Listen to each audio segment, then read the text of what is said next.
So, why is there a new push to focus on West Africa by both the US and Russia? Well, according to the Institute for the Study of War, West Africa, especially the Sahel states of Burkina Faso, Mali, Niger, and the littoral Gulf of Guinea countries such as Togo and Benin, sits at the intersection of three things that great powers care about: abundant resources, a busy Atlantic coastline, and entrenched jihadist threats.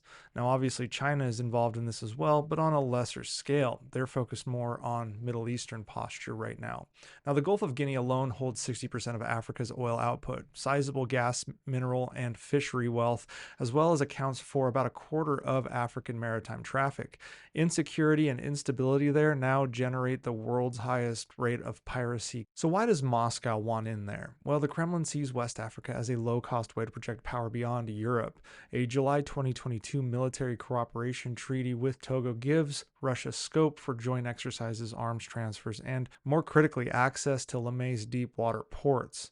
Moscow is already in Conakry in Guinea and Douala in Cameroon as logistics nodes, so Lamé would let it build a Sahel to Atlantic corridor, linking its Africa Corps forces in Burkina Faso, Mali, and Niger straight to the open ocean. Long term, Russian strategists talk openly about staging the Admiral Gorshkov class frigates in the Atlantic, which is a move that would potentially outflank NATO's southern maritime approaches with a larger presence there. Now, obviously, since they're boats, they can move, so the United States can reposition its various fleets as needed, but it would position Russia more permanently in the region, more so than most NATO countries. Now, on land, an 8 minister Russian delegation toured Niger, Mali, and Burkina Faso in July to expand Africa Corps deployments, train officers, and ink a Rosatom deal covering uranium, lithium, and potential small reactor projects, all of which are resources Russia can exploit and then deny to Western supply chains. At the political level, Moscow is encouraging the three juntas there to harden into the pro-Russian Alliance of Sahel States, or AES, and is urging Togo to join, offering regime security services and information warfare support to all the leaders there. They also tend to line the pockets of anyone that wants to get on board. For Russia, it's also about people, seeing Africa as a cheaper labor pool because, let's be honest, Russia's demographics are absolute trash right now. And while US demographics aren't terrible due to immigration, it's kind of a similar situation that we have in South America and portions of East Asia for cheap manufacturing. As of right now, Russia has very limited capacity outside of its region for cheap manufacturing, as even Central Asia is becoming more and more cost prohibitive. Now, US interests start with counterterrorism. ISIS, Sahel, and Al Qaeda affiliates are killing hundreds and threaten coastal cities and Atlantic shipping lanes. The United States also wants open sea lines for global energy trade, stable supplies of critical minerals, and to prevent a hostile navy from gaining an Atlantic foothold. Finally, the US is looking at Africa's people in a different manner, not necessarily as workers, but as consumers, and is a major emerging market that the United States can tap with a lot of their goods. Think iPhones and other things of that nature.